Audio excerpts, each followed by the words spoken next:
Hello guys, I welcome you all in my YouTube channel Everyday Pill. और आज मैं discuss करने जा रहा हूँ जेंडर्स इन जर्मन लैंग्वेज। तो दोस्तों, जो जर्मन लैंग्वेज में जो नाउन्स होते हैं उनके साथ जो आर्टिकल हम यूज़ करते हैं उससे हमें पता चलता है कि नाउन का जेंडर क्या है। नाउन हम पहले से ही जानते हैं, हमने प्री हाई स्कूल क्लासेस में नाउन्स और ये सारी चीज़ें ग्रामर में पढ़ी हुई हैं। फिर भी मैं आपको बता दूं कि नाउन एक किसी भी पर्सन का नाम हो सकता है, किसी जगह का नाम हो सकता है, किसी प्लेस का नाम हो सकता है। ओके, तो यहाँ पे कुछ एग्जांपल्स हैं। जैसे जर्मन लैंग्वेज में मेनली 3 जेंडर होते हैं, मैस्कुलिन, फेमिनिन, न्यूट्रल। उनको जर्मन लैंग्वेज में बोलते हैं मानलिश, वाइबलिश एंड जैकलिश। जो न्यूट्रल जेंडर है उसको नॉइट्रम भी कहते हैं जर्मन लैंग्वेज में। तो जो मैस्कुलिन जेंडर है उसके साथ हम आर्टिकल यूज़ करते हैं। जो जर्मन आर्टिकल है डैर। डैर ये एक डिफिनिट आर्टिकल है जर्मन लैंग्वेज में। डैर, डी और डास, ये तीनों जो आर्टिकल हैं ये तीनों डेफिनिट आर्टिकल हैं। तो मैस्कुलिन के लिए हम यूज़ करते हैं डैर, फेमिनिन जेंडर के लिए यूज़ करते हैं डी और न्यूट्रल के लिए यूज़ करते हैं डास। एग्जाम्पल देखते हैं। डैर टिश द टेबल, मैस्कुलिन। डी फ्राउ, फ्राउ मतलब विमेन के लिए, फ्राउ का मतलब होता है विमेन, डी फ्राउ। दास बुक, द बुक। तो ये 3 एग्जाम्पल से मैंने आपको ये बताने की कोशिश करी है कि जो जर्मन वर्ड हैं उनके साथ रेस्पेक्टिव आर्टिकल का होना बहुत ज़रूरी है। और हर वर्ड के साथ हमें पता होना चाहिए कि कौन सा आर्टिकल यूज़ होगा।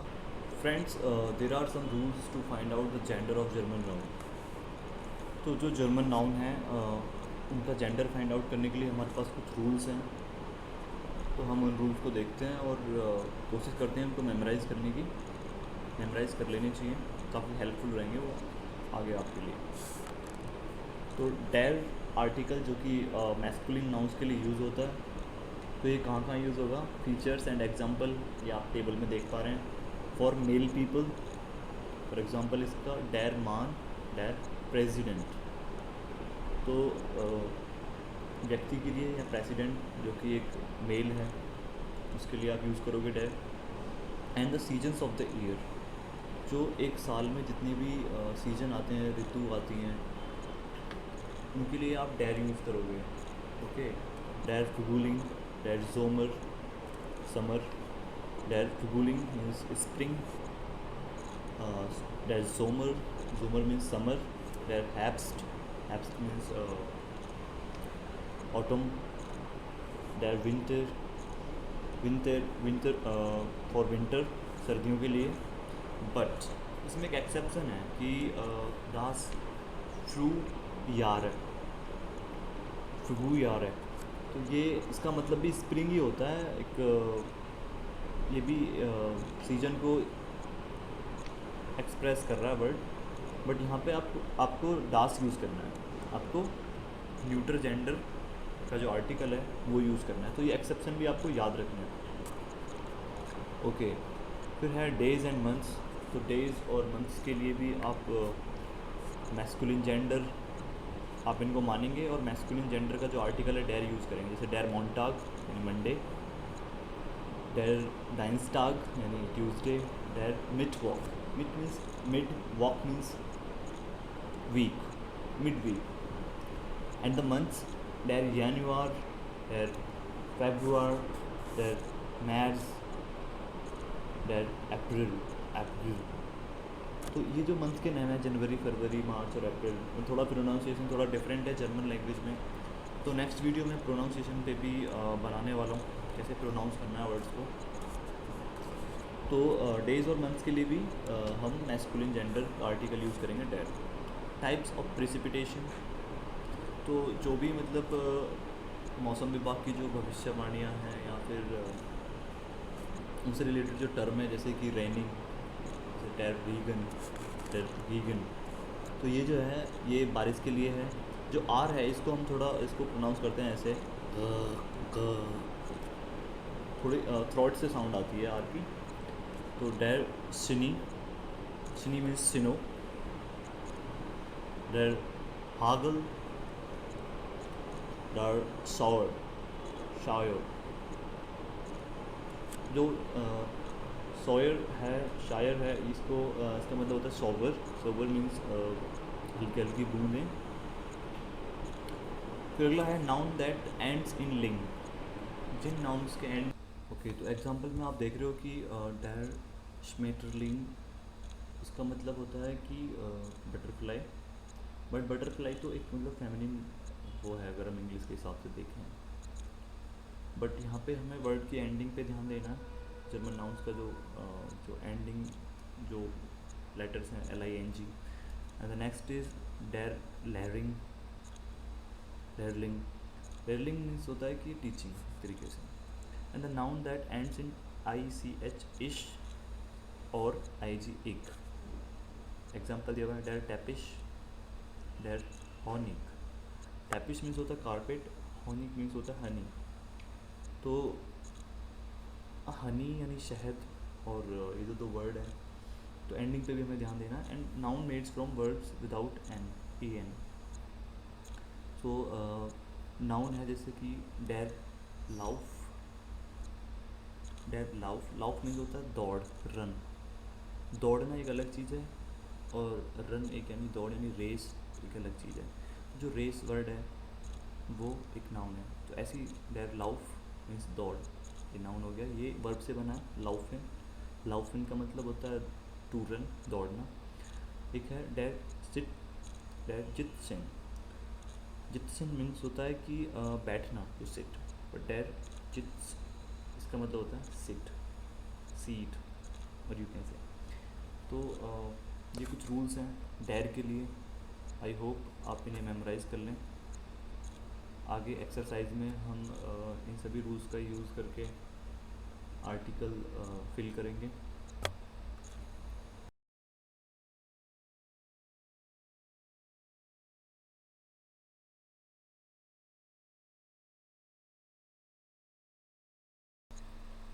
ओके फ्रेंड्स, अब बात करते हैं feminine nouns in German language. और फेमिनिन नाउंस के लिए हम आर्टिकल यूज़ करते हैं डी। ओके, तो there are some rules for these feminine nouns also. कुछ रूल्स हैं यहाँ पे। तो फीचर्स में फॉर फीमेल पीपल, फीमेल के लिए हम यूज़ करेंगे फेमिनिन नाउंस से डी, फगाओ। ओके, द लेडी, दी प्रेसिडेंटिन, प्रेसिडेंटिन। तो जो प्रेसिडेंटिन है मतलब वो एक फीमेल प्रेसिडेंट, ये रिप्रेजेंट करता है फीमेल प्रेसिडेंट को, और उसके लिए यूज़ करेंगे हम डी। बट यहाँ पे आप देख रहे हो कि बट दास फगाओलिंग। तो जो ये फगाओ वर्ड है इसका मतलब तो लेडी है। ली मतलब एक मतलब यंग लेडी जो छोटी है एज में भी। तो यंग लेडी के लिए हम यूज़ करेंगे न्यूटर जेंडर का आर्टिकल डास। ओके, नेक्स्ट है डास मैटशन। जो मैटसन है उसका मतलब होता है लिटिल गर्ल, एक छोटी बच्ची। तो छोटी बच्ची को भी जर्मन लैंग्वेज में न्यूटर जेंडर से प्रेजेंट किया जा रहा है, और न्यूटर जेंडर का आर्टिकल डास यूज़ किया जाता है। ओके, तो आई होप आप इन दोनों को याद रखोगे। And next is the number used as nouns. तो जो नंबर होते हैं जर्मन लैंग्वेज में 1 2 3 4, तो यहाँ पे जैसे है डी आइंस। आइंस का मतलब होता है 1, स्वाय 2, द्राय 3। तो ये जर्मन काउंटिंग्स होती हैं। तो तो जर्मन काउंटिंग्स यानी जर्मन नंबर्स के लिए हम यूज़ करेंगे फेमिनिन जेंडर का आर्टिकल डी। And the noun ending in उंग, जिन जर्मन नाउन्स के एंड में UNG यानी उंग आ रहा है उनके लिए हम यूज़ करेंगे डी आगे। ओके, तो डी एंडुंग, इसका मतलब होता है एंडिंग। ओके, और नेक्स्ट है नाउन्स एंडिंग इन शाफ्ट। तो जो नाउन्स शाफ्ट से एंड हो रही हैं, जिनके लास्ट में शाफ्ट आ रहा है, जैसे यहाँ पे आप देखो डी मान शाफ्ट। ओके, इसका मतलब हुआ मतलब manliness. Okay, the noun ending in ION, example है इसका डी डिस्कूशन। ओके, तो इसका मतलब होता है डिस्कशन। नाउन्स एंडिंग इन हाइट और काइट। ओके, डी फ्राइहाइट, डी फ्राइहाइट। तो फ्राइहाइट का मतलब होता है फ्रीडम। ओके, फ्रीडम या फिर ओके फ्रीडम होता है। नेक्स्ट इज डी हाइटरकाइट। ओके, तो इसका मतलब होता है हर्टफुल या फिर मैं कहूँ हर्टली। ओके, तो ये है nouns, German family noun. Okay, तो next is nouns ending in टैट। ओके, तो डी आइडेंटिटैट। ओके, तो इसका मतलब होता है आइडेंटिटी। ठीक है, और जैसे हम कह सकते हैं डी यूनिवर्सिटैट। वर्ड यहाँ पे लिखा नहीं है यूनिवर्सिटैट, बट इसका मतलब होता है यूनिवर्सिटी। नाउन्स एंडिंग इन टिक, D music, D music. Okay, तो ये रूल्स हैं फैमिली नाउन्स के लिए जर्मन लैंग्वेज में। तो आई होप आप इनको मेमोराइज़ कर लें, और जो एक्सरसाइज हम करेंगे इस वीडियो के एंड में, उसमें आपको काफ़ी हेल्प करेंगी ये चीज़ें। Okay, thank you. Hello guys, thank you for being with me. अभी तीसरा जेंडर जो है वो न्यूटर जेंडर, यानी जो न्यूटर नाउन्स हैं उनके लिए जो हम आर्टिकल यूज़ करते हैं वो करते हैं डास। और इसके भी कुछ रूल्स हैं, वो देखते हैं। The letters of the alphabet, जो अल्फ़ाबेट के लेटर्स हैं उनके लिए हम यूज़ करेंगे दास, दास A example. And the next feature is the nouns ending in लीन एंड शेन। तो इससे पहले भी मैंने बताया था कि दास फगाउलिंग। तो फगाउलिंग का मतलब क्या होता है, यंग लेडी। इसके साथ हम यूज़ करेंगे जो नाउन्स एंड कर रही हैं लीन और शेन से। ओके, तो ये मेमोराइज कर लें आप। दाश मैटसन, तो लास्ट में क्या आ रहा है, सी एच एन, शेन। तो ये आपको ध्यान रखना है, इसके साथ आपको यूज़ करना है डाश। नेक्स्ट है द नाउन्स एंडिंग इन दास म्यूजियम, म्यूजियम मतलब म्यूज़ियम। दास एक्वारियम, तो एक्वेरियम के लिए है। ऐसे ही नेक्स्ट है नाउन्स एंडिंग इन मेंट, दास एक्सपेरिमेंट। तो ये इसके साथ भी आपको यूज़ करना है डाश। Nouns foreign words ending in मा, दास थीमा, द थीम, दास ड्रामा, the drama. And nouns made from verbs in the infinitive. Okay, तो ये वर्ब से बना हुआ नाउन है दास लाउफेन, दास एसेन। दास लाउफेन मीन्स द रनिंग, दास एसेन means the food. Okay, the food, खाना। Okay, the nouns made from English words ending in इंग।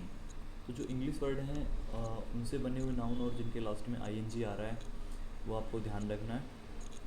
ओके, तो यहाँ पे क्या होगा, दास टाइमिंग, दास ट्रेनिंग। तो ट्रेनिंग और टाइमिंग जो दोनों वर्ड हैं इनके साथ यूज़ करना है दास। Okay, and nouns made from adjective that are not referring to something particular. तो जो एडजेक्टिव हैं उनसे बने हुए नाउन्स, बट उनका किसी पर्टिकुलर थिंग को वो रेफ़र नहीं कर रहे हैं, जैसे किसी कुछ पता नहीं चल पा रहा है उनसे खास, जैसे कि दास नोए, दास नोए, द न्यू। अब क्या न्यू है पता नहीं, या तो मैं कहूँ द न्यू हाउस या फिर न्यू पर्सन। ओके, तो ये थोड़ा सा मतलब है। दस गांजे, दस गांजे मीन्स द होल, होल मतलब सब के सब। दस ग्लीशे, द ग्लीशे means same, the same. Okay, तो ये कुछ एडजेक्टिव से बने हुए नाउन्स हैं, बट ये किसी पर्टिकुलर थिंग के लिए रेफ़र नहीं कर रहे हैं। आगे हम देखेंगे डीपली इन चीज़ों को, फ़िलहाल आप इनको मेमोराइज करें। बट यहाँ पे एक एक्सेप्शन है, दास इस्ट डैर नोए, दास इस्ट डैर नोए का मतलब हुआ that is the new. Okay, तो ये इसका मतलब हुआ कि कोई एग्जांपल, कोई प्यूपिल यानी कोई स्टूडेंट आता है क्लास में और इशारा करके टीचर बोल रही है दास इज नॉय, वो बंदा नया है, that is the new, class में नया है। ओके, तो यहाँ पे आपको नॉय के साथ क्या यूज़ करना है, डैर, क्योंकि यहाँ पे रेफरिंग हो रही है। ओके, तो दास के बारे में ये रूल्स हैं, आई होप आप इन्हें मेमोराइज़ कर लें। ओके, अब आगे देखते हैं कि जो जर्मन कंपाउंड नाउन्स हैं उनके लिए कौन सा आर्टिकल यूज़ करना है, डेर, डी और डास में से। ओके, बढ़ते हैं आगे। ओके गाइज, अब डिस्कस करते हैं gender for a compound noun. तो जर्मन लैंग्वेज में जो कंपाउंड नाउन हैं उनके लिए जेंडर कौन सा होना चाहिए, और जेंडर पता ही है आपको कि हमें कैसे पता चलता है, जो कंपाउंड नाउन के आगे जो वर्ड यूज़ होगा आर्टिकल में उससे पता लगेगा। डेर, डी और डास में से जो भी हम यूज़ करेंगे उसके अकॉर्डिंग हम बता देंगे कि ये जेंडर है कंपाउंड नाउन का। ओके, तो rule number 1 is the joint words need not only be nouns. तो पहली बात तो ये, ऐसा नहीं है कि दो नाउन को जोड़ेंगे तभी कंपाउंड नाउन बनेगा, ऐसा नहीं है।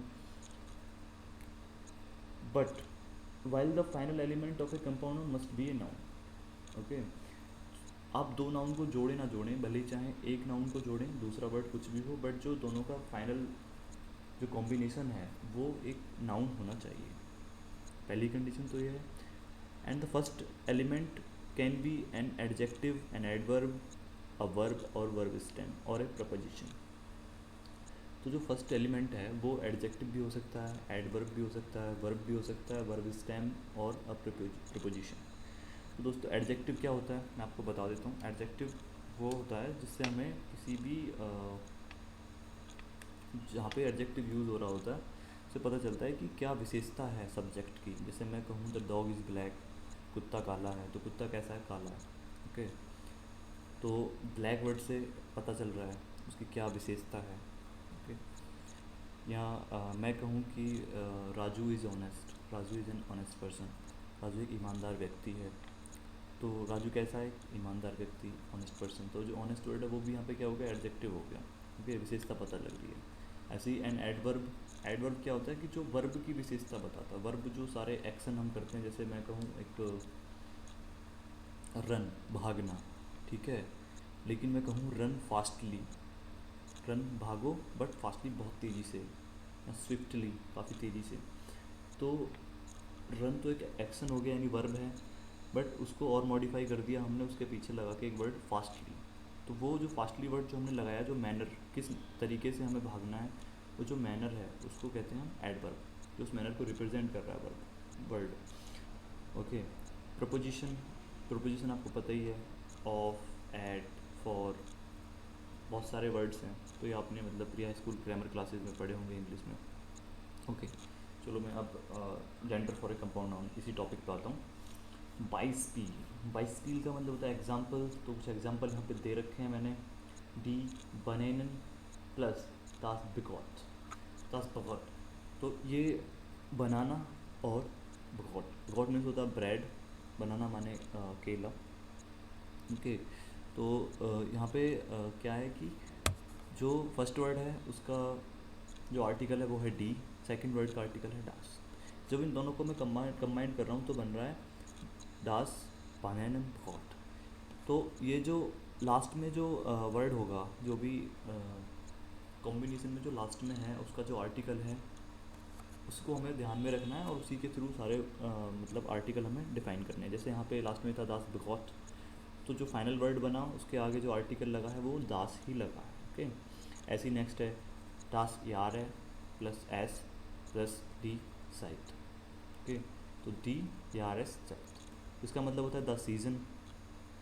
ओके, ऐसी है fry plus D site, D fry site, तो द फ्री टाइम। तो हमें लास्ट वर्ड को ध्यान रखना है, जो हम कॉम्बो बना रहे हैं, जो ऐड कर रहे हैं, लास्ट वर्ड का हमें काफ़ी ध्यान रखना है। जैसे श्वेशन, श्विशन प्लस डी साइट, डी श्विशन। हाँ, तो यहाँ पे क्या है कि हॉक प्लस डी टेम्परेचर, इन दोनों को कंबाइन करके जो वर्ड बनना है फाइनल वो बनना है डी हॉक्स temperature, the maximum temperature. Next है डास हाउस प्लस डेर शू, का फाइनल वर्ड बना डेर हाउस शू। तो जो डेर आर्टिकल आया है वो आया है लास्ट वर्ड, देखो कि यहाँ पे क्या है, डेर शू। तो शू का जो आर्टिकल है वो है डेर, तो जो आर्टिकल लास्ट वर्ड का होगा वही फाइनल कंपाउंड नाउन का आर्टिकल होगा। तो आप देख पा रहे हो डेर हाउस शू द स्लीपर। तो ऐसे हमको कंपाउंड नाउन का जो जेंडर है वो फाइंड आउट करना है। लास्ट में about 30% of compounds require a connector between the combined words. तो जो 30% कंपाउंड्स हैं उनके लिए ज़रूरत होती है एक कनेक्टर की। तो ये कनेक्टर कौन कौन है? N, E N, S, E S और समटाइम्स ई। तो जैसे आपने फर्स्ट एग्जांपल में देखा द बनाना, बनाना में एन जो है वो एक कनेक्टर है। ओके, ऐसे ही यहाँ पे सेकंड में ई एस ये एक कनेक्टर है। तो okay guys, there are some rules for compound noun in German language to find out a gender. तो जेंडर फाइंड आउट करने के लिए रूल्स थे। आई होप आप इन्हें मेमोराइज करें। और अब हम आगे बढ़। हेलो गाइज, ये आपके सामने एक्सरसाइज है। एक्सरसाइज को जर्मन फ्रेंच में बोलते हैं उबुंग।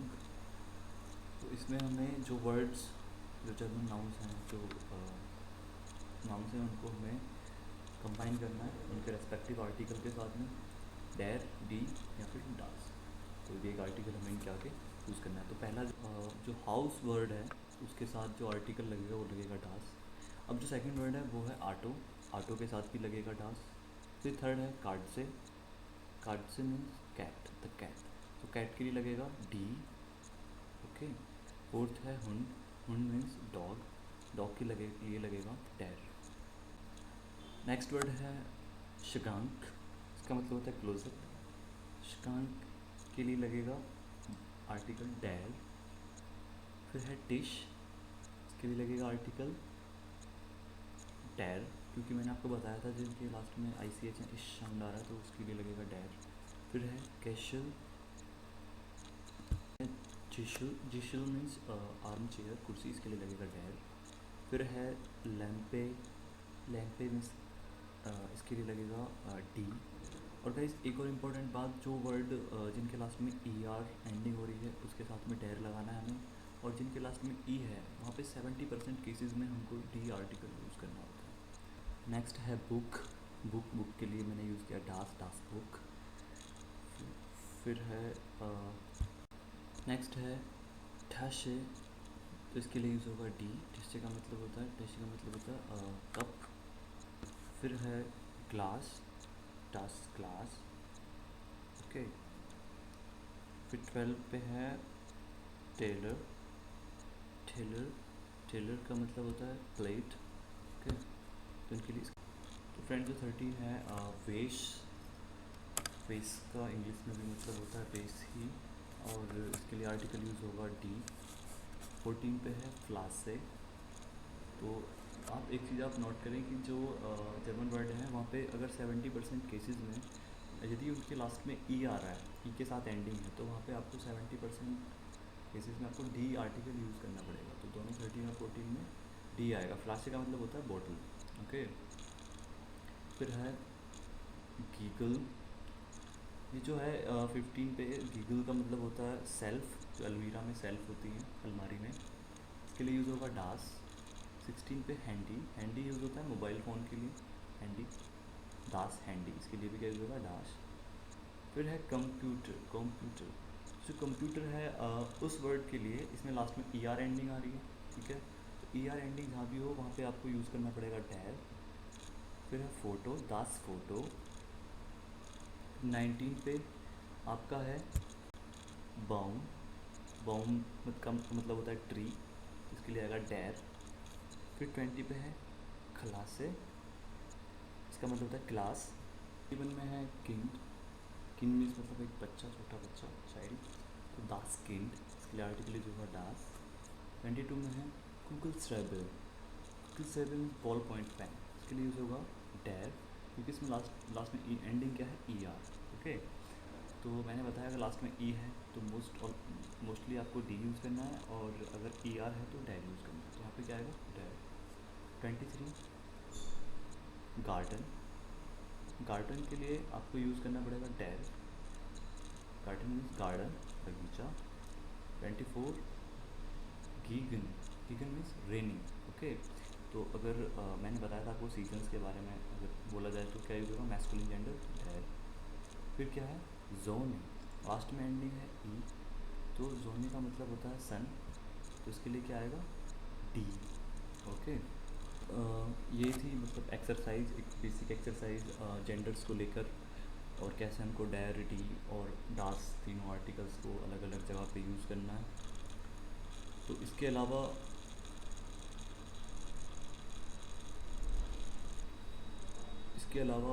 जो भी आगे एक्सरसाइजेज होंगी वो मैं आपको आपके लिए प्रेजेंट करता रहूँगा। And thank you for watching. काफ़ी टाइम दिया आपने, और आप इसको सीरियसली आप मेमोराइज़ करके चलें चीज़ों को, सीरियसली आप देखें इसको, तो definitely within some months, तो guys within few months आपको बेसिक लेवल की अंडरस्टैंडिंग हो जाएगी जर्मन लैंग्वेज की। और मैं कोशिश करूँगा कि ज़्यादा से ज़्यादा इजी वे में मैं आपको चीज़ें रिप्रेजेंट कर पाऊँ। एंड आपसे रिक्वेस्ट है कि आप जो भी आपके सजेशंस हैं, जो भी आप कहना चाहते हैं, आप कमेंट बॉक्स में लिखें। And thank you for watching once again. And if you find this video worthy for a like, please like it and subscribe.